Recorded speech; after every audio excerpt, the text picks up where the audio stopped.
Bienvenidos a Más Allá de Construir, un espacio creado por el Instituto de Construcción Lean en el Perú que refuerza el objetivo de transformar la industria de la construcción.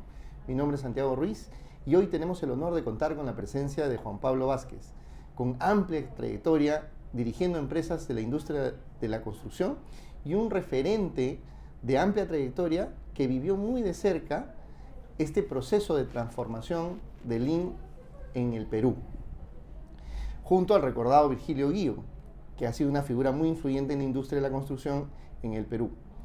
Bienvenido, Juan Pablo. Es un gusto tenerte aquí con nosotros el día de hoy. Para comenzar, y para quienes no conocen la historia de la industria, cuéntanos un poco cómo era la industria de la construcción antes de este proceso de transformación que vivimos en los años 90. ¿Qué tal? Bueno, antes que nada, muchas gracias por la invitación. Bueno, mira, todo nace más o menos por los comienzos de los 90, ¿no? Me acuerdo que en esa época pues estábamos pensando ya un grupo de gente que había salido de la Católica de ir a estudiar una maestría a Estados Unidos, ¿no? Y hubo un grupo anterior a nosotros que comenzó a ir para allá, Pepe Torero, Calu, varios que se fueron a estudiar, algunos a Austin, otros a Berkeley. Y me acuerdo que en época no había internet, pues, ¿no? O sea, me acuerdo que ellos nos prestaron todos los folletos de las universidades, en unas cajas, pues, ¿no? Que iban rotando de persona en persona, donde estaba toda la información. Y en época tenías que escribir cartas, pues, Claro. No había email, no había nada de eso, ¿no? No había internet. Y me acuerdo, primero se fue Virgilio a Berkeley para estudiar su doctorado, que estudiar un doctorado. Carlos Cornejo se fue, me acuerdo, a Purdue. Y yo como al año o a los 6 meses me fui a Purdue también.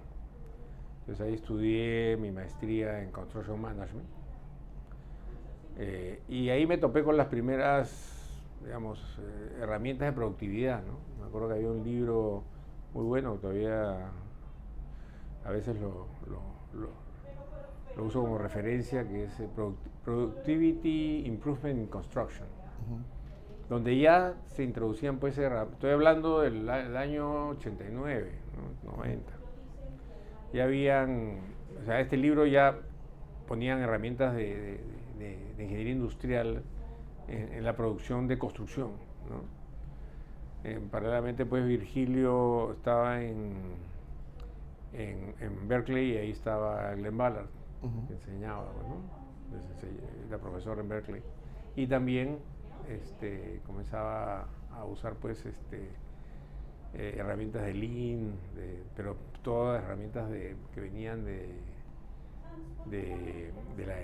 digamos, de la ingeniería industrial, ¿no? De la industria.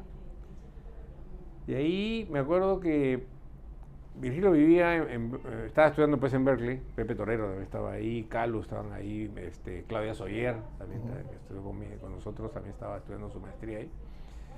Y yo me voy a trabajar a San Francisco, a una constructora.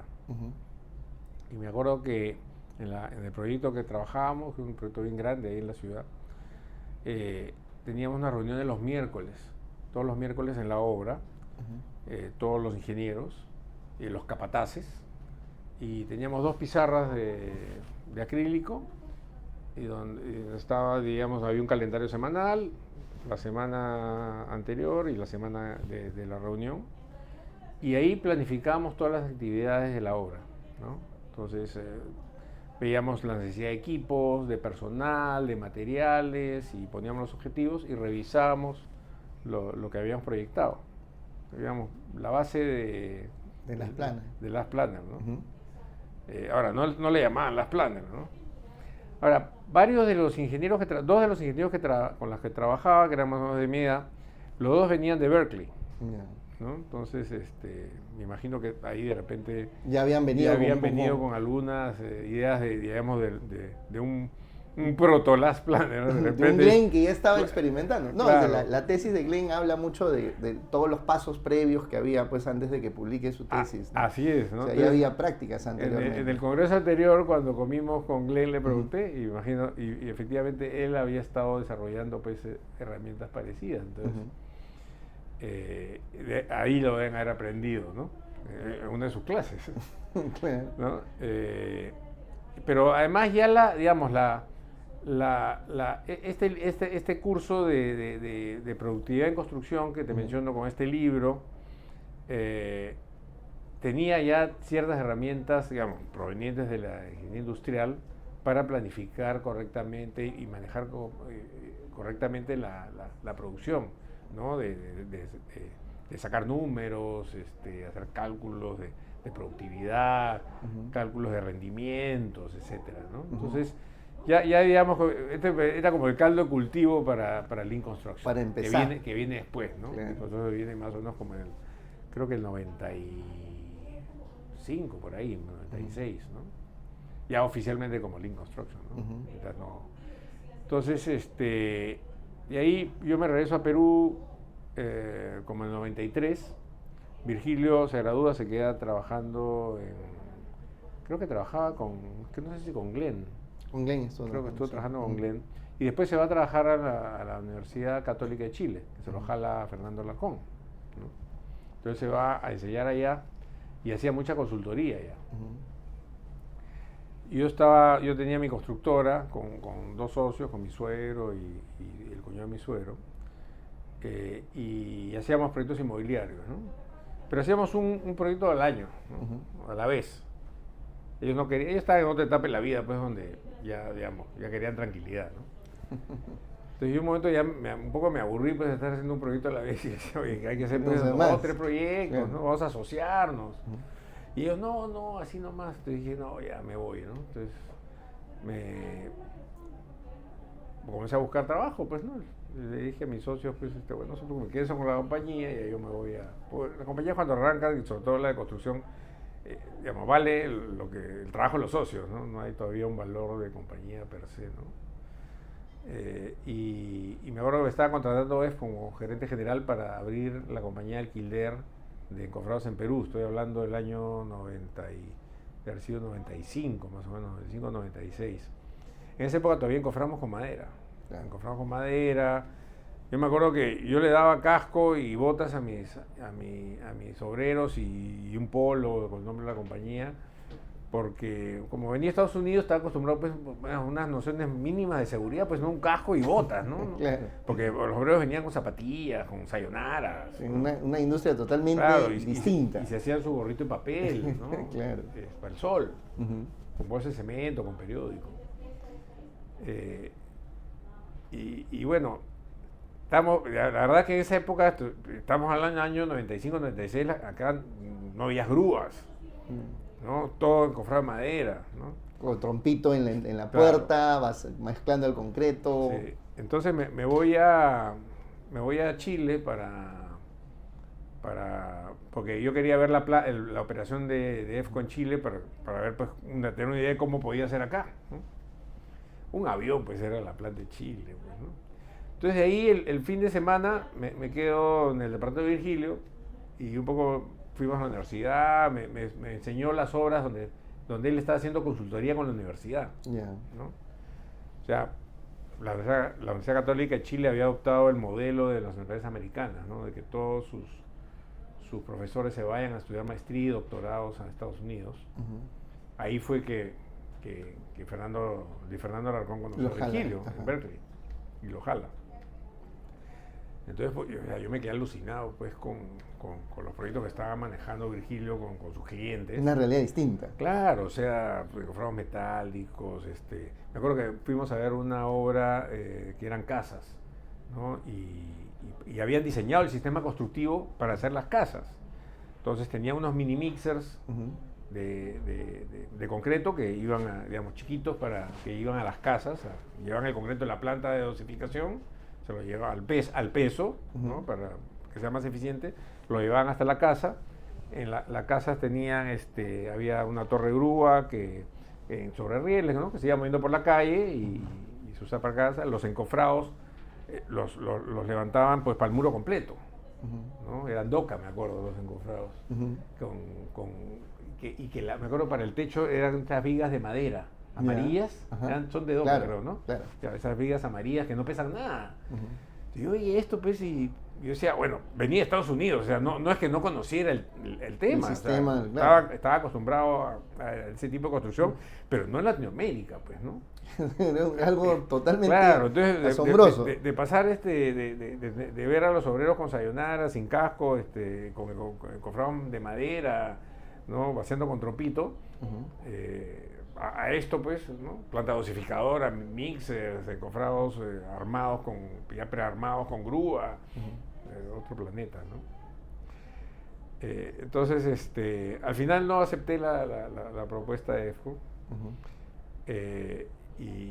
Pues, en ese fin de semana con Virgilio cocinábamos, ¿no? Tomábamos ahí unos vinos, dijimos, ¿y por qué no llevamos esto a Perú, no?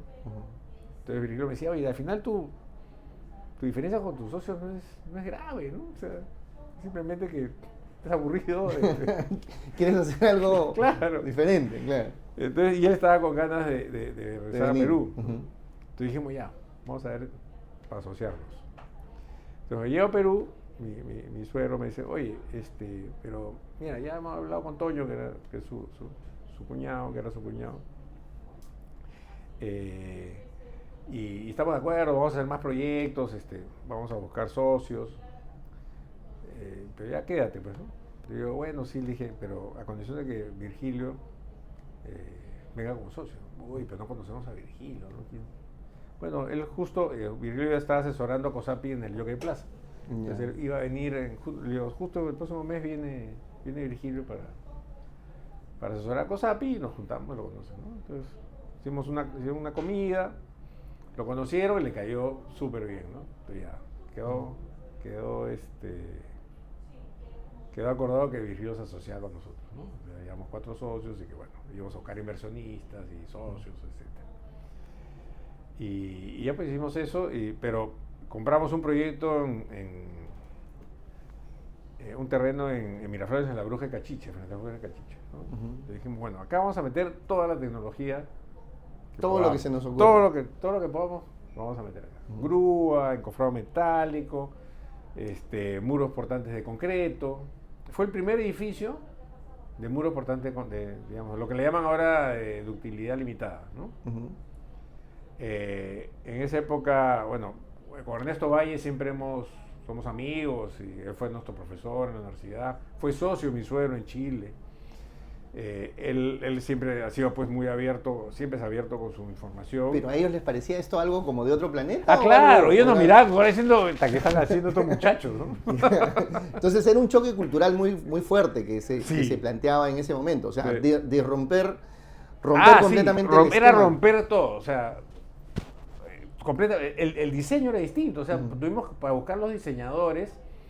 Me acuerdo que para estructura fue Nino, ¿cómo se apellida? Nino se me dio su apellido. Que Virgilio lo conocía porque él también, creo que Nino había estudiado también en Berkeley. Y bueno, y tipo muy innovador. Entonces tuvimos que buscar un calculista que pudiera caminar con nosotros, ¿no? Que pueda pensar diferente. Así es, pensar diferente, exacto, ¿no? Porque había que rediseñar todo también, porque las instalaciones eran distintas, porque estábamos con muros de concreto, claro. Y las losas eran macizas, ¿no? Por normativa tuvimos que hacer, o sea, no nos permitieron hacer muros de 10 centímetros, claro, que era lo que normalmente se hubiera hecho y lo que están haciendo en Chile, ¿no? Y que se hace ahora también. Claro, se hace ahora, es un edificio de 8 pisos, pues, con muro de 10 suficiente, tuvimos que hacerlo de 15, ¿no? Y la losa también de 15, pero más lo hicimos por un tema de comercial, porque para que no vibre mucho y para que no transmita mucho el sonido, ¿no? Bueno, y todo fue disruptivo, ¿no? Me acuerdo que usamos encofrados EFCO, que recién, ya los comenzaron a alquilar, pues, justo recién empezaba. Para esto, bueno, a EFCO le pasé taquito a un amigo mío que se graduó de Austin, a Guillermo Ceballos, y justo comenzaron a alquilar, entonces nos alquilaron el encofrado, le alquilamos una grúa, una autoerigible, Y bueno, y yo me acuerdo, me fui a Chile para ver la obra de Ernesto y sacar pues los rendimientos, las velocidades y las cuadrillas para armar todo acá, pues, ¿no? Entonces, pero el interín, la idea que Virgilio viniera cuando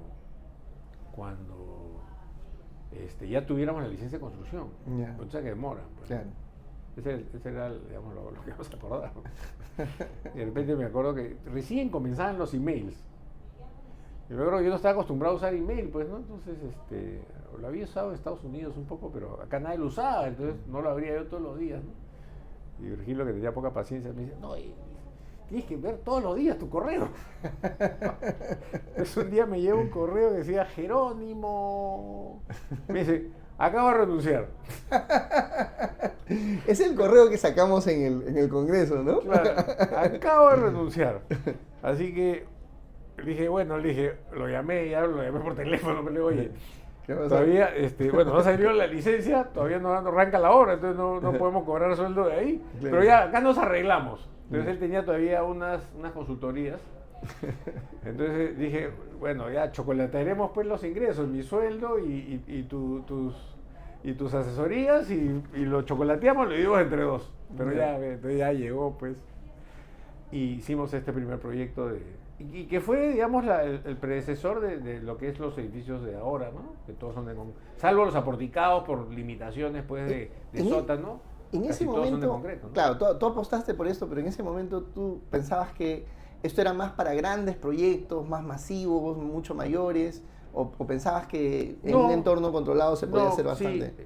O sea, digamos, veíamos eficiencia en el cambio, pero en el conjunto. Ya. O sea, era una visión sistémica. Claro, o hacías todo el sistema o mejor no lo hagas, ¿no? Claro, y después vamos a ver que pasen muchas cosas, ¿no? Entonces, era el todo por el todo. Porque había que rediseñar todo, instalaciones, sanitarias eléctricas, la arquitectura, también tenía limitaciones de arquitectura. Ahora, eso fue un paso bien arriesgado para la época. Sí, claro, recontra arriesgado. Ahora me pongo a pensar eso y yo no sé cómo atracaron nuestros socios.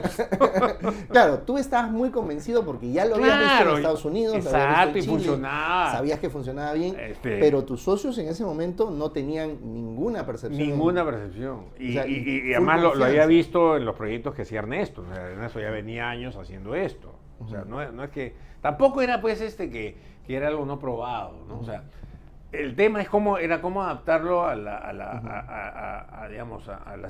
situación, a la realidad peruana, ¿no? O sea, donde claro, no tienes los proveedores, no tienes la mano de obra. O sea, tuvimos que entrenar a nuestros maestros. Claro. O sea, mandamos, me acuerdo, y ahí tuvimos el apoyo de EFCO. Él apoyó mucho. En esa época, bueno, todavía está en EFCO Ronald Dacre, que nos apoyó. Bueno, Guillermo, que era amigo mío, estaba ya de gerente general. Y nos apoyaron porque hay que romper la inercia y las barreras, digamos, ¿no? Entonces, una de las barreras era, primero, no vas a comprar el encofrado, entonces te lo alquilan, ok. Primera barrera, no necesito comprar el encofrado, que es una inversión de capital alta, ¿no? Entonces ahí se rompe el tema de que tiene que ser masivo, porque ya como lo alquilas y lo vuelves, ya no necesitas tener pues 10 obras iguales. Entonces, ahí se rompió una de las barreras. La otra barrera es tener obreros que se pudieran manejar encofrado metálico. En esa época tenían encofrado metálico Cosapi, Graña, HB y JJ. 4 nada más. Claro, las grandes empresas. Las grandes empresas. Entonces no es que contrataras obreros y sabían usar, eran carpinteros de madera, ¿no? Entonces mandamos a nuestro equipo, o sea, contratamos a nuestros obreros, tuvimos que pagarles sueldo y mandarlos a la planta EFCO a los entrenen. EFCO no nos cobró, entonces nos apoyó y estuvieron una semana armando y desarmando encofrados con un técnico que les enseñaba cómo funcionaba el tema. Y ya pues llegaron a la obra y ya eso sabían. O sea, la gran decisión de invertir en el entrenamiento del personal. O sea, es clave para que esto empiece a funcionar muchísimo Así más. es. Y así hay que cambiar un poco. Y lo mismo pasaba con el vaciado de concreto, ¿no? Porque ya tenías placas, o sea, las placas normalmente después los edificios son de 20, de 25, en esa época, ¿no? Pasar a 15. Un cambio total. Claro, o sea, disgregación, tenías con 15 no había mucho problema. Ya cuando pasamos a 10, Ahí sí fue todo un tema que se tuvo que trabajar con Unicom. Enrique Pasquel estaba ahí en esa época, trabajamos juntos haciendo pruebas pues, y mejorando el vacío de concreto, ¿no? ¿Cuál crees tú que haya sido un hito que haya marcado un antes y un después durante porque una vez que llegó Virgilio empezó pues toda una época de consultoría, de entrenamiento, de enseñanza, pero eso es un periodo todavía de transición. ¿Cuál crees que fue el hito que marcó el antes y el después donde dijiste ya, o sea, se ve que hay un inicio de un cambio transformacional? Yo creo que con la enseñanza. Uh-huh. Y me acuerdo que nuestros propios ingenieros nos decían, y me acuerdo que también algunas personas miraban con sospecha que enseñáramos esto. ¿Esto por qué enseñan eso? Eso es como que si fuera un secreto. Estás revelando la receta secreto de ustedes. Kentucky, ¿Por qué? Claro, la receta de Kentucky o de la Coca-Cola, ¿no? Claro, la fórmula, estás soltando la fórmula de Coca-Cola. Y me acuerdo que nuestros propios ingenieros decían, oye, ¿por qué enseñan esto? Pues están enseñándoselo a la competencia. Entonces nosotros decíamos, mira, nosotros hemos tenido la suerte de, digamos, dentro de todos los peruanos, de poder ir a una universidad, ¿no? Ahí ya, digamos, tiene pues la suerte de hacerlo, ¿no? Uh-huh. Y después de poder ir a Estados Unidos a estudiar nuestra maestría, ¿no? Uh-huh. Entonces nos sentíamos que nuestro deber era transmitir esos conocimientos a los que no han tenido la suerte de ir a una universidad o no han tenido la suerte de hacer una maestría. Era nuestro deber hacerlo y enseñarlo, ¿no? Y además, por lo que te comentaban antes, no se trata de tener la tajada más grande, sino que la torta sea más grande, ¿no? Entonces, en la construcción, si le metemos eficiencia a la construcción, se van a abaratar los precios, se van a construir más proyectos, la gente va a poder comprar más, como lo que hizo Ford con el Forte. Correcto. Uh-huh. Y me acuerdo que Virgilio se fue a enseñar a la Católica. Difícil convencer a la Católica. Más fácil fue convencer a la UPC. Sí. En esa época estaba Elsa Carrera manejando el área de ingeniería civil, que era nuevecita. Y digamos, como Virgilio venía con el doctorado y conocíamos a los profesores, ¿no? Eso un poco facilitó que la Católica pudiera hacerlo, no se hubiera demorado más. A la UPC no hubo que no se le entendieron el tema así y pum, lo implementaron. Vamos. Me acuerdo, eso nos pasó. Bueno, por un momento nos dividimos y Virgilio enseñaba en la Católica y yo enseñaba en la UPC. Y un día le comenté a Elsa Carrera sobre el currículo de ingeniería civil. Le dije, oye, ¿por qué enseñan los cursos en ese orden? Entonces, ¿tú qué crees? No? Le digo, yo como digamos, gerente de una compañía, yo buscaría a gente que de repente llevara otros cursos uh-huh. o en diferente modo. Entonces me dijo, oye, qué interesante, me dijo. Y de ahí me citó Elsa para revisar el currículum la currícula universitaria de ingeniería civil. Uh-huh. Y nos reunimos todas las semanas, un miércoles, uh-huh. y revisamos el orden como debía ser enseñado, ¿no? Y agregamos cursos uh-huh. que se ve que yo decía, oye, cuando viene un ingeniero yo quisiera que haya estudiado esto y el otro, para que pueda ser más productivo, claro. Entonces no me demore tanto yo entrenarlo en la oficina, ¿no? En la compañía. Uh-huh. Y cambiamos la currícula. Entonces ahora, se ha creado toda una red de discípulos. Claro, entonces, exacto. Esto me ha robado la palabra. Eso decíamos con Virgilio. Tenemos que evangelizar. Claro. O sea, acá esto es como un evangelio, ¿no? Claro. Tenemos que evangelizar a la gente en el tema de Lean Construction, de productividad, no necesariamente Lean Construction, sino en que no es que un ingeniero civil está educado para saber hacer concreto, colocar el fierro, la resistencia del suelo, diseño, etcétera. Pero no te enseñaban a construir, que es una producción como como producir acero, producir autos, producir refrigeradoras, es igual. Uh-huh. Y no nos enseñaban eso.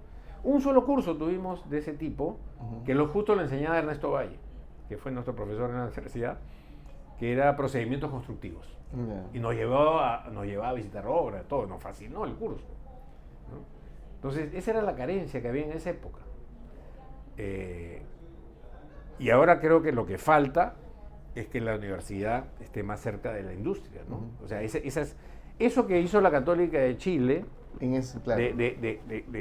digamos, de acercarse a la industria y ver qué necesita la industria y educar a la gente de acuerdo a las necesidades de la industria y además ayudarlos con investigación, con diseño, procesos construidos. Eso es lo que todavía acá no tenemos, ¿no? Y han pasado años y todavía ninguna universidad la capta. O sea, muchas de las universidades todavía dicen, no, sí, hacemos seminarios o hacemos encuentros con profesionales como para recopilar, pero yo creo que el esfuerzo es realmente hay que hacer mucha investigación, ¿no? Y hay que hacer investigación de campo, ¿no? Caminando en las obras para entender muy bien las necesidades, no solamente juntando a los empresarios y decirles qué necesitan, claro. y sobre eso vamos trabajando. Y digamos, y ahí, cuando recién comenzamos con Virgilio, una de las ideas era hacer consultoría digamos, de productividad, de Lean Construction. En esa época todavía no se llamaba Lean Construction. Pero me acuerdo que Virgilio, cuando chocolateamos los ingresos para sacar los sueldos, él comenzó a hablar con compañías para hacer, digamos, consultoría como él hacía en Chile. Y ninguna atracaba. Ninguna quería. Y un momento que se cansó y yo le digo, oye, ya deja esa cuestión, porque él me decía, acá la gente no paga por el saber, por las ideas. O sea, no creen que eso es gratis, que debe ser gratis. No invierten en conocimiento, no invierten en conocimiento. Y ahí él dejó de digamos, ofrecer el servicio de consultoría y nos dedicamos a construir y a enseñar. Y cuando salen estos primeros alumnos, es que esto comienza a caminar, ¿no? O sea, yo me acuerdo que cuando acuñábamos pues, los términos de que ahora son comunes, ¿no? Como tren de trabajo, grasa superficial, ¿no? Con Virgilio decíamos, oye, esto algún día la gente va a repetir estas palabras. Y eso pasa, ¿no? Sí. Y hoy se siente muy, muy fuerte ese impacto que ha tenido. Si llevamos ahora a la situación actual de la industria, ¿cómo ves tú a estas empresas que dicen que están haciendo Lean, están buscando ser productivas, pero en realidad más que hacer parecen, pero no lo son? Entonces, sí. ¿Cómo tú ves esa diferencia entre parecer y realmente ser?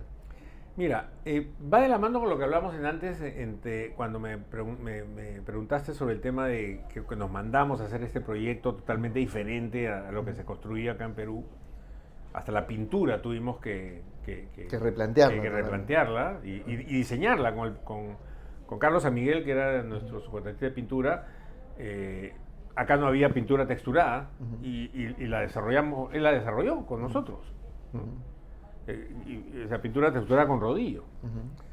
En el tema de la aplicación digamos, de herramientas de Lean Construction o de productividad, tienes que jugártela toda por el todo. O sea, no es que agarras un pedacito, claro. Y eso es lo que pasa. Agarran esto y con lo que se sienten cómodos y no agarran el sistema completo. Yeah. Eso es lo que siempre veo. Y lo sigo viendo, ¿eh? Si estuviera Virgilio acá estaría regañando, pues, seguramente, ¿no? Sería más favorito.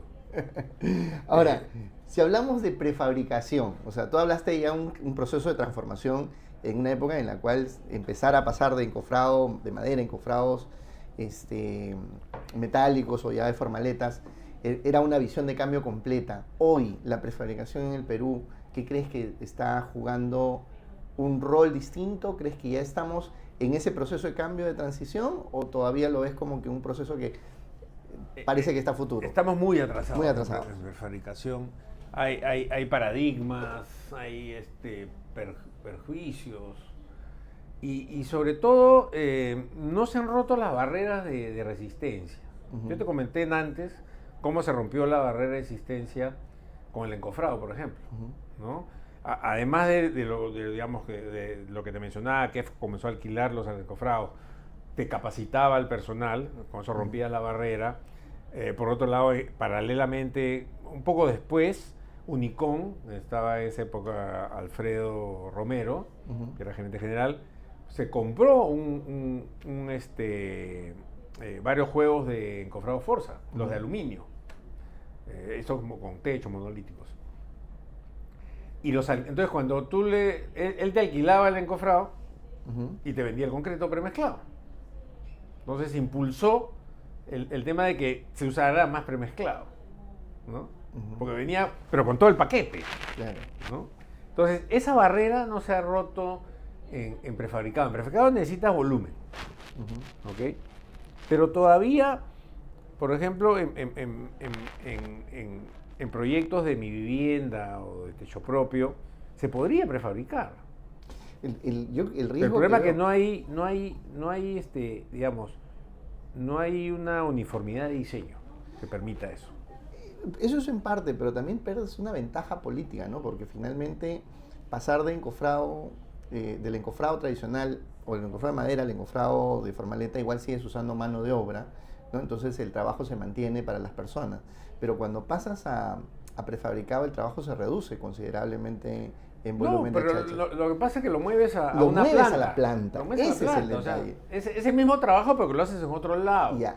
Y con la gran ventaja que una planta, o sea, no Es hay más nada- seguro, no hay es más- ambiente más Ajá. agreste que el de la construcción. Así es. Es peligroso, es sucio, es bullicioso, y ahora peor porque en las ciudades ya no te... Yo me acuerdo cuando vaciábamos concreto en IMSAT a la 1 de la mañana. Ahora a las 5 de la tarde tienes a los serenos ahí parados afuera de tu obra para ponerte multa. Claro. Ya no puedes estacionar los camiones en la calle así nomás. Ya. Entonces también, o sea, hay dos cosas a la vez. Uno, lo dificultoso o problemático que es el ambiente de construcción en la obra, y lo otro que ya el entorno no te permite así nomás trabajar hasta tarde, tener los camiones, hacer bulla, polvo, etcétera, ¿no? Entonces, lo lógico es ir a prefabricar. ¿Y con qué ventaja? En el prefabricado primero está bajo techo, ¿no? Tienes un ambiente controlado, no que te cae lluvia, no te cae el sol, hace menos frío y menos calor, ¿no? Entonces es mejor para el personal, digamos, Y tienes los obreros. una proyección constante también, ¿no? Tienes mayor seguridad, Ujú.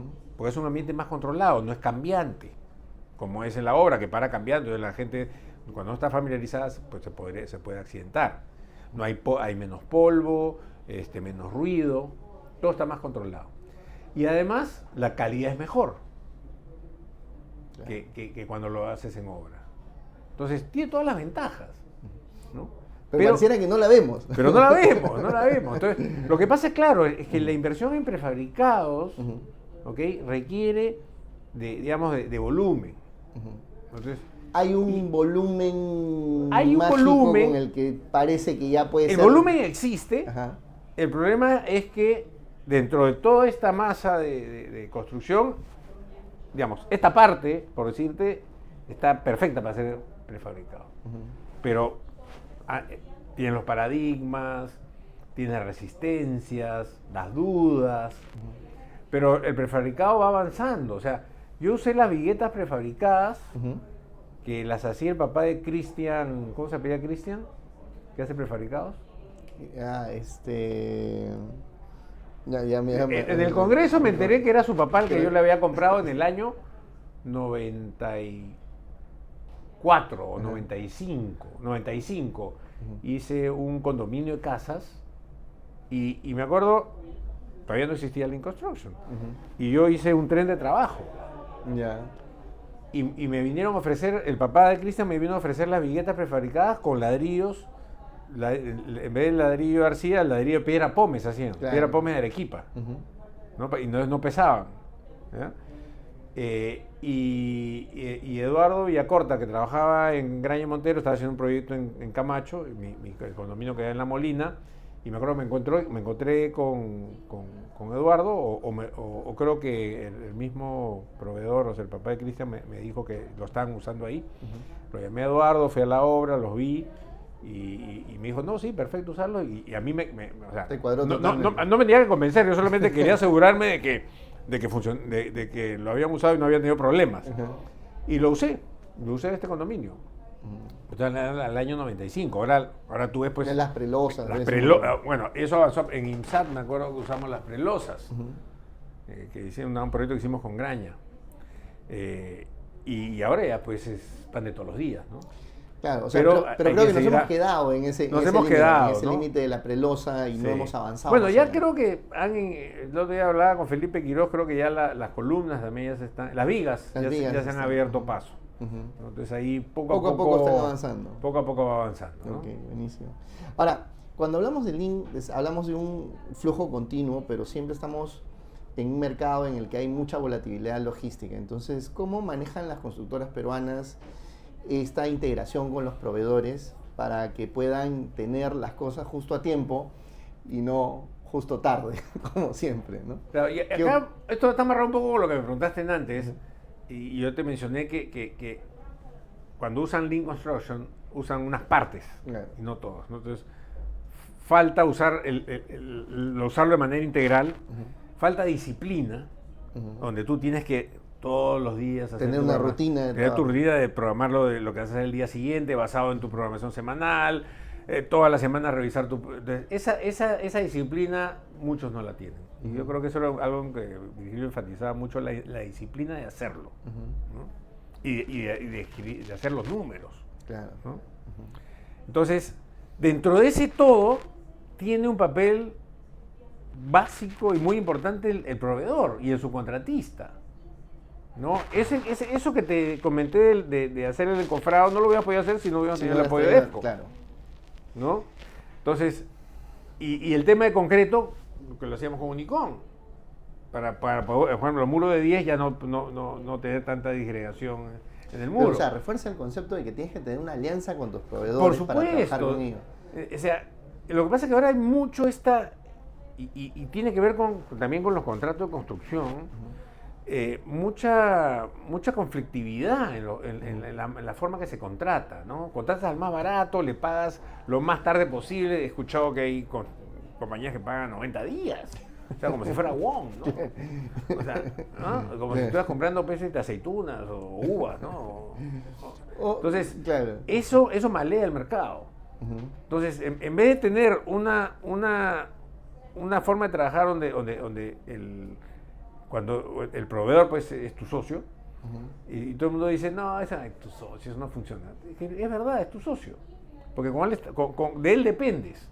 Entonces, en vez de los dos estar trabajando para hacerlo mejor y más barato, y con mejor calidad, solo estás buscando precio, y siempre contratar lo más barato, y terminas contratando al kamikaze, que se avienta y después te friega, ¿no?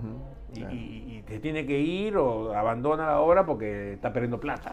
No, pero es que hay una lógica media rara ahí, ¿no? O sea, a veces piensan, sí, he escuchado todavía en algunas personas que piensan que dicen, ¿por qué le voy a regalar 7% de utilidad al proveedor? Le estoy regalando la plata, ¿no? O sea, claro, es un pensamiento todavía bien o sea, perverso. Es que todos tienen que ganar plata, pues. O sea, claro, no puedes pretender ganar solo tú y que tus proveedores o tu cliente pierda plata. O sea, funciona en toda la cadena. Claro. Todos tienen que ganar plata para poder seguir sobreviviendo, si no después te quedas sin proveedores. Claro, y tienes que tener una cadena de producción, una cadena de valor que funcione y que se mueva realmente, ¿no? Algo que parece evidente, pero hay mucha gente que todavía no lo entiende. Esa lógica, pues, de querer regatear, ir al precio más barato, al pagar lo mínimo, ¿no? No pagar calidad, sino pagar precio, sino conseguir lo más barato posible. Entonces, ¿no? Y ahí está también un poco la falta de disciplina, o digamos, de hacer las cosas bien y de manera sistemática, y se van a irte por el camino más fácil. O sea, claro, quieres bajar el precio de la obra, lo más fácil es apretar a los proveedores. ¿Cómo te vuelves más productivo? Y para hacer las cosas mejor y ser más productivo necesitas trabajar en equipo, con los proveedores y con el cliente. Ahora, si el cliente también solo aprieta y el constructor también solo aprieta, la vaina va decantando hasta que, digamos, alguien revienta. Alguien revienta. Claro. Y es lo que está pasando. O sea, estaba hablando con bastantes subcontratistas o proveedores y la cosa está bien complicada para ellos, ¿no? Correcto. Ahora, ¿tú notas alguna diferencia entre el liderazgo que hay en las obras actualmente? ¿Hemos pasado de algún tipo de rol de líderes, integradores, colaboradores, o todavía tenemos un sistema jerarquizado, estructurado, basado en decisiones autoritarias? ¿Cómo ves esa situación? No, yo creo que sí se ha democratizado más, ¿no? Yeah. Aparte, ya los chicos vienen con una ecuación un poco digamos, más avanzada, más distinta. No solamente de la educación de la universidad, ¿no? Sino de su casa, ¿no? O sea, digamos, mi generación venía de familias donde el tema era más vertical. Y mi papá peor, ¿no? Y los chicos, digamos, mis hijos vienen digamos, la generación de mis hijos, ¿no? De los chicos, digamos, un poco más mayores, vienen ya de generaciones un poco más, con una educación menos rígida, ¿no? Donde están acostumbrados a opinar más. Las universidades también han cambiado, ¿no? En ese sentido, me acuerdo la primera vez que enseñé, una vez que reemplacé a Virgilio en la Católica, nadie preguntaba. Yo le decía, ¿alguna pregunta? No, nadie levantaba la mano. Y al final de la clase le digo, ¿no puede ser que no? ¿O yo estoy enseñando mal o qué les pasa a ustedes que no preguntan nada? Digo, cuando yo enseño en la UPC, todos opinan. Y yo le decía, chicos, ustedes cuando salgan de la universidad, ¿ok? Y tengan que trabajar con alguien de la UPC o la de Lima, que son más habladores, más entradores, van a tener problemas. Él va a comenzar a ascender y ustedes no, porque ustedes se van a quedar callados. Claro, una de las cosas que no pasa en las universidades de ingeniería es que no hay escuelas de debate. Pues, ¿no? Claro, no, que la parte... Yo me acuerdo cuando he visto arquitectos presentar sus proyectos, yo siempre me quedaba, wow. Pues están entrenados. Claro. Están entrenados para explicar su proyecto, para vender su proyecto. Nosotros los ingenieros no. Nadie nos ha enseñado eso. O sea, algunos lo tienen por tema personal, de cómo lo educaron, o sus experiencias, y son más histriónicos que otros, pero no es algo que esté metido en la carrera, ¿no? Entonces, yo me acuerdo que después de eso ya todos levantaban la mano, ¿no? Además le dije, yo voy a poner una nota que valía como una práctica por digamos, las intervenciones en clase. Claro. ¿No? O sea, yo siempre comento en clases, ¿no? Digo, a ver, el mayor desperdicio es no preguntar, ¿no? Claro. Entonces, y lo primero que aprenden es eso, porque cuando les digo alguna pregunta y todos se quedan callados, ya ven, ese era el mayor desperdicio. Claro. Que están No, y tienen que retar al profesor. Claro. El profesor tiene que mostrar que sabe más. ¿No? O poner en contraste sus ideas para que lo reten también. O tal vez se encuentra con un alumno que sabe algo que el profesor no sabe, y está bien que el alumno lo diga para que todo el mundo lo aprenda, ¿no? Claro, así es. Ahora, ¿tú cómo crees que el pensamiento Lean puede ayudar a que una empresa constructora peruana enfrente pues este ciclo de inestabilidad económica que puede existir en nuestro país? Tenemos una gran suerte. Nuestro país es un país que, a pesar de toda la inestabilidad política, económicamente crece y crece bastante, ¿ya? Pero la industria de la construcción se repliega precisamente porque a veces hay cierta incertidumbre, entonces no sigue tanto el acompañamiento del crecimiento de las industrias.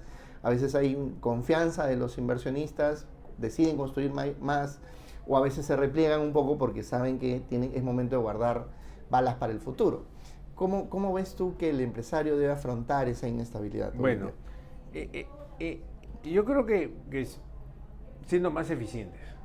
O sea, mientras en la época de vacas gordas, ¿no? Y por ejemplo, eso lo mencionaba yo también cuando era gerente general del Centenario, ya estaba en el tema inmobiliario, ¿no? De construcción, digamos. No construíamos, sino contratábamos constructoras. Y esta era la época entre el 2016, 15 hasta el 2013 o 14, ¿no? Donde, que coincidió con el boom minero, ¿no? Donde hubo mucha inversión en minería y crecíamos 8 o 7%, ¿no? Entonces, todo se vendía. Bueno, malo, feo, bonito. Entonces era muy fácil para las inmobiliarias. Pero yo siempre decía, cuando baje cuando baje el mercado, o sea, el nivel del agua va a bajar y van a comenzar a salir las piedras, ¿no? Entonces, cuando el nivel del mercado baja, por A o B motivos, hay compañías que ya los costos no le dan. O que en el caso inmobiliario, por ejemplo, que los productos no son tan buenos o son más caros. Entonces, ahí es donde comienza el mercado a decantar. Entonces, los que no son eficientes, y no solamente en eficiencia de producción, sino en eficiencia de gestión, eficiencia comercial, eficiencia de producto, de precios, etc. Eso sale del mercado, los que no son eficientes. Y quedan los que son eficientes. ¿Por qué? Porque su nivel de costos y de precios es menor a los otros, ¿no? Ahora, entonces, el tema es que tienes que prepararte para eso. Para eso. O sea, el momento de vacas gordas es cuando tienes que invertir en conocimiento, en capacitación de tu gente, porque la gente, cuando las cosas están bien, ya relaja, uy, no, igual se vende, compadre, claro. No te preocupes, igual estamos ganando plata. Mira, ¿no? Y recién se ponen a pensar cuando ¡pum! El mercado les baja, ya muy tarde, pues, ¿no? Yo tuve una conversación con el ingeniero Luis Díaz, que era en ese momento, en el 90, 91, no, en el 2000, 99, 2000, 2001 era gerente GIM, ¿no? Y hubo pues una crisis de la construcción. Él me decía, pasamos de facturar 100 millones a facturar 1 millón. Uy, qué horrible. Y en ese momento, el peor momento, decidimos invertir en nuestra gente. Todo lo que no habíamos hecho en la época de vacas gordas lo dijimos hacer ahí, en entrenar a nuestra gente, en tenerlos preparados. Y ahí es donde empiezan el proceso de adopción del Lean en GIM, ¿no? Claro. Eso es me gustaría poder conversar con él en algún momento para que nos cuente esa historia de cómo Juan Manuel también. Juan Manuel vivió toda la parte inicial de la implementación en Lean en GIM. Ahí tengo una anécdota. Bueno, te conté que Virgilio quería vender consultoría y ninguna compañía quería pagar, pues, ¿no? Por consultoría. Y ya habíamos dicho que no, ya no vamos a hacer esto, y pasan unos meses y de repente lo llama. Juan Manuel era gerente general de Graña Montero Lima, claro, que es la compañía de edificaciones, ¿no? que le iba muy bien. Y viene Juan Manuel y va, me acuerdo, mi oficina era contigua a la de Virgilio, entonces yo no estaba en la reunión, pero escuchaba, pero estaba en mi oficina. Y Virgilio, bueno, lo recibe, ¿no? Y le dice, oye, no, Virgilio, hablé, no me acuerdo si había llamado a Greg Howell o a Glenn Ballard para una asesoría y que no tenía tiempo en ese momento, estaban full. Y le dice no sé si Glenn o Greg le dice a Juan Manuel, oye, mira, no, ahora ya no podemos, pero si necesitas eso, en Perú está Virgilio Guío. Él sabe estos temas, él te puede ayudar y con esto. Entonces, Virgilio llega a Juan Manuel y dice, oye, bueno, me ha referido, no me acuerdo si Glenn o Greg, quisiera que nos puedas asesorar en tema de Lean Construction, ¿no? Y Virgilio agarra y le dice, no, ya no hacemos eso. Ya no hacemos eso. Sí, le dijo, si quieres aprender, nos asociamos. Nosotros éramos una pulga, pues, ¿no? Nosotros una compañía chiquitita. Bueno, en esa época pues estaba Roberto Arbulú, Raúl León, y no sé si Renzo Magre ya había entrado a trabajar con nosotros. Y no sé si todavía Álvaro Valdivia ya había entrado o no. Entonces creo que solo estaba Roberto y estaba estaba Raúl. Entonces y Juan Manuel dijo, bueno, déjame pensarlo, ¿no? Entonces tuvimos otra reunión ya después y quedamos con Juan Manuel, con Graña Montero Lima, de hacer 4 proyectos juntos. Y Graña traía los proyectos, ponía la fianza y nosotros nos hacíamos, fue un buen acuerdo, íbamos 50-50, ellos ponían la fianza, traían el proyecto y nosotros les enseñábamos todo. El sistema de producción lo poníamos. Les enseñábamos todo. Entonces poníamos un ingeniero nuestro, y con eso hicimos IMSAT primero, de ahí hicimos Vinca, un hospital de salud frente ahí en Santa Anita, por la carretera central frente a Bacus. Y Centrum. El Centrum. Y bueno, de ahí le transferimos pues todo el tema de Lean Construction. Ahí estuvieron, me acuerdo que Renzo Májer estuvo en Minca, no me acuerdo quién estuvo en Centrum. Y en IMSA estuvo Roberto Raúl. Y fue una buena experiencia. Recordando a Virgilio, si estuviera aquí hoy, hace un rato me decías, renegaría un poco. Pero ¿cuál crees que sería su mayor crítica o su mayor orgullo de lo que se ha logrado al día de hoy en la industria? Bueno, yo creo que su mayor orgullo sería, digamos, cómo se ha diseminado, digamos, los conceptos de Lean en la industria, ¿no? O sea, ya es algo, digamos, que es casi un estándar, ¿no? Y que otros países nos reconocen a nosotros por lo que hemos llegado y lo hemos logrado. Así es, ¿no? O sea, en realidad, por mucho tiempo hemos estado más adelantados que muchos países de la región, ¿no? Entonces, yo creo que eso sí le alegraría. Y más que bien, si bien todavía, digamos, cuando uno va a proyectos ves gente que aplica mal el sistema, que no lo aplica completo, ¿no? Ahí regañaría seguramente, lo cuadraría en una, pero... Le daría vuelta. Lo voltaría en cabeza. Ahora vemos... Pero, espérate, yo creo que ha ayudado, pero todavía se está usando mal. Claro. O sea, no se está sacando el potencial que debería. Entonces, eso un poco decepciona porque se está desperdiciando, ¿no? Claro. Hay un desperdicio ahí que no se aprovecha realmente. Así es. Además, ahora en una compañía que estuve trabajando, estuve viendo obras del Estado y el Estado ya, digamos, en el contrato te pide la aplicación de Lean Construction en los proyectos, de usar el Last Planner, el LucaHead. Entonces, ya te contempla eso y dentro del staff tiene que haber gente que sepa el Last Planner. En las reuniones que he tenido en ese tipo de proyectos, tú ves que hay gente que sabe, pero no lo aplican completamente. O sea, es un desperdicio. O sea, ya invirtieron en tener a los ingenieros que saben de LucaHead, de Last Planner, de productividad, de Lean Construction. El Estado te da te da el ecosistema para que lo usen, ¿no? Porque también hay BIM, etcétera, pero no se le saca el provecho. O sea, está desperdiciado todavía. ¿Y por qué crees que está sucediendo esto? Parte de desconocimiento de usar el sistema integral. O sea, tienes que usar el sistema integral, ¿no? Por ejemplo, usan el LucaHead, usan el Last Planner, pero, por ejemplo, usan el porcentaje de cumplimiento, ¿no? Pero no tienen disciplina, por ejemplo, en las razones de no cumplimiento, de corregir, de llevar una medición de cuáles son las razones que más se repiten, que eso es básico, y atacarlas. No lo hacen formalmente. O sea, no hay un procedimiento formal y no hay una medición. Porque para mejorar tienes que medir. Entonces, eso no lo llegan a hacer. Yo tenía un mentor que me decía, creo que el gran problema que ocurre con el Last Planner, si bien es cierto las conversaciones, se pueden usar las herramientas, ¿no? El LucaHead, el análisis de restricciones, el PPC, empiezan a trabajar ahí.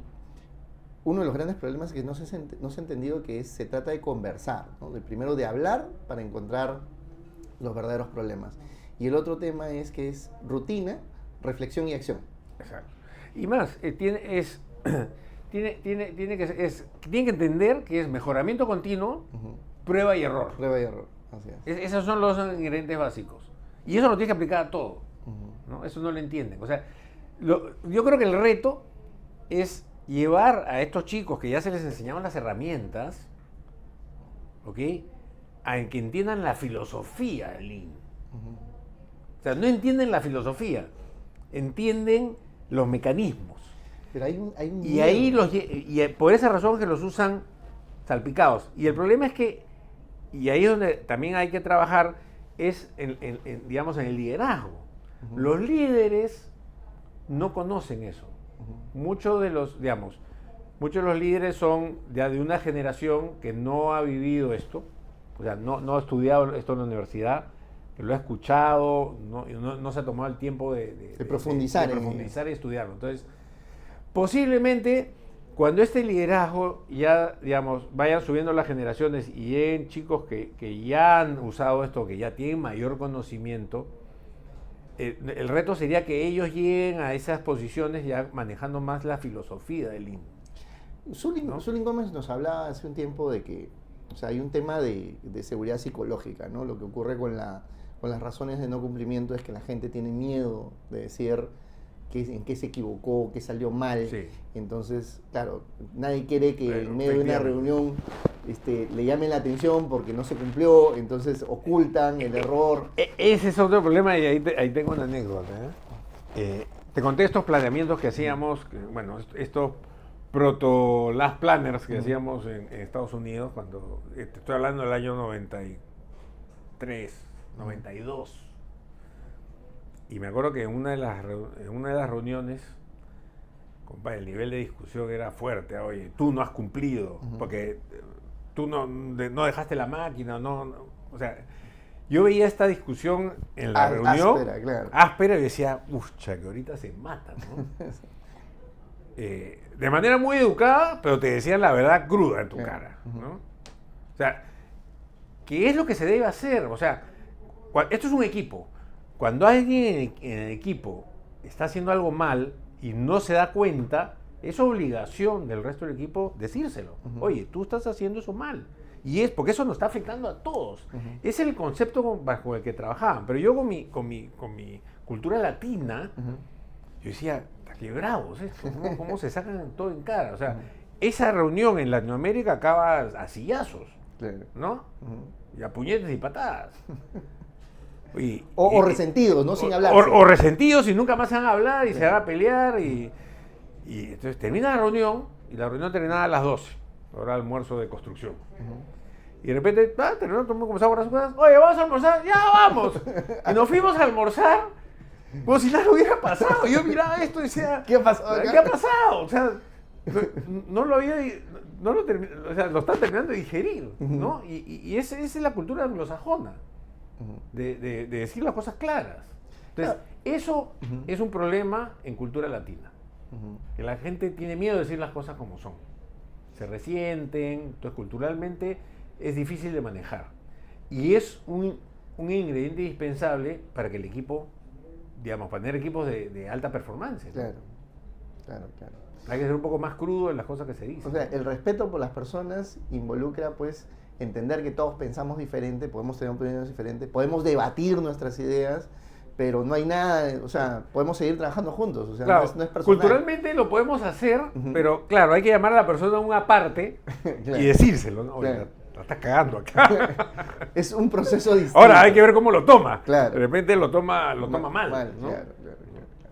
Bueno, entonces, hoy vemos una nueva generación de ingenieros nativos, ¿no? Lean, que están aprendiendo muchísimo. ¿Y tú crees que el mercado está listo, pues, para absorber este talento y ponerlos a trabajar correctamente? ¿O todavía crees que el mercado tiene ciertas deficiencias y podemos estar desaprovechando alguna generación en este momento? No, yo creo que la madurez del mercado está en un punto, como dicen, punto caramelo.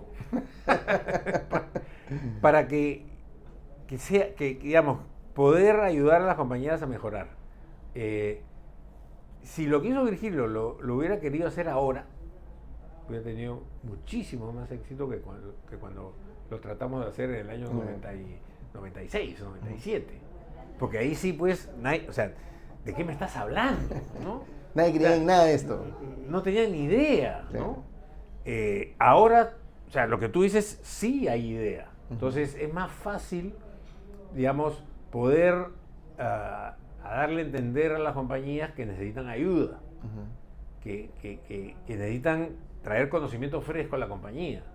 O sea, que no solamente es hacerlo dentro de la compañía, sino es bueno que venga de afuera, ¿no?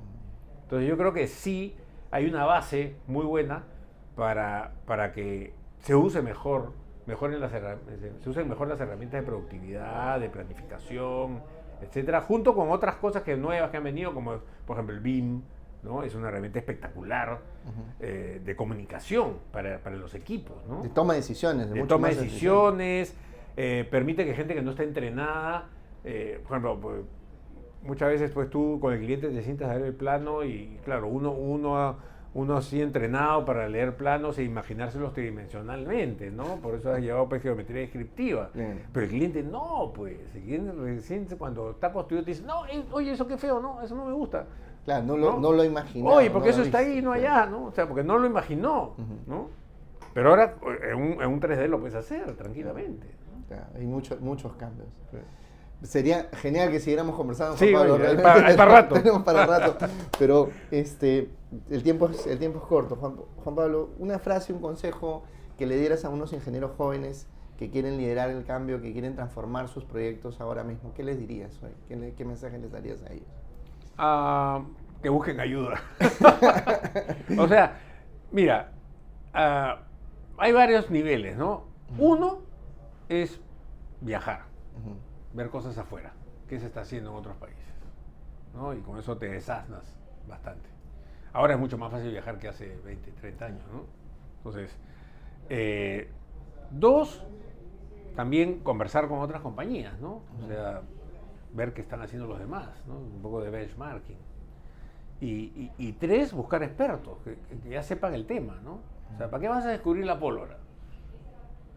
Un punto de vista externo te va a ayudar a ver las cosas y no reinventes la rueda. Y un tercero que digamos que no tenga conflicto de intereses, porque dentro de la compañía no se pueden decir todas las cosas que se deberían decir. ¿Por qué? Porque hay temas políticos internos, hay intereses personales. Entonces, no todo lo que te dicen es lo que es. Cuando viene un tercero, no tiene ese conflicto, ¿no? Porque ha venido a ayudar y le están pagando por ayudar. Entonces, tiene que decir todo lo que encuentra. Y es más fácil que lo diga él que lo diga alguien de adentro, ¿no? Buenísimo. Agradecemos una vez más, Juan Pablo. Muchísimas gracias por mantener la llama viva de la construcción Lean. Y a nuestra audiencia, gracias por acompañarnos en esta decisión de Más Allá de Construir. Denle like, compartir, ayúdenos a que la comunidad siga creciendo. Suscríbanse al canal de YouTube del LSI Perú. Los agradecemos muchísimo por estar con nosotros y nos vemos en una siguiente edición. Gracias.